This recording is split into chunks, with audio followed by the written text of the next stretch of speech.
बघा मित्रांनो, आता मध्ये काय झालं, 9 तारखेला एकदम फॉर्म सुटले कळले एकदम. त्यावेळेस कसं झालं, काय काय मुलांचा मला फोन आलाय की सर आमचा गोळा जाईन झालाय, 100 रन झाले, काय करू. म्हणजे आता भरती तोंडावर लागली आता 1-1.5 महिन्यावर. आता आमचा गोळा जाईना, गोळा होऊ शकतो का आमचा 15 मार्काचा. म्हणलं होऊ शकतो, म्हणलो की मला आपण तुम्ही थोडा कालावधी द्यायला लागतो आपल्याला.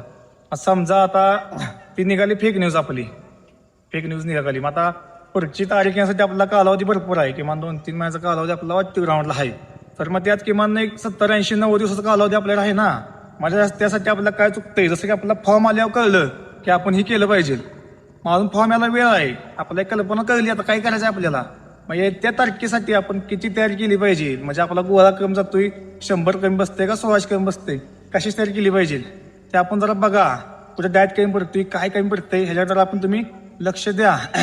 कसं आहे, तुम्हाला जर ग्राउंडला 40च्या वर 41, 43, 45 तर चांगली मार्क पडली तर तुम्ही बऱ्यापैकी क्वालिफाय होण्याची शक्यता असते.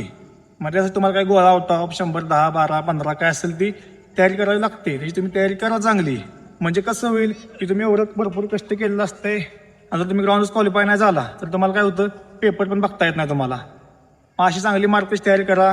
तुम्ही पेपरला क्वालिफाय होईल ह्याची पण तयारी करा चांगली. म्हणजे तुम्ही पेपरला बसल्यावर तुम्हाला पेपर तरी कसाही कळेल, किंवा पेपर तुमचा चांगला असला तर तुम्ही भरती पण उचिला.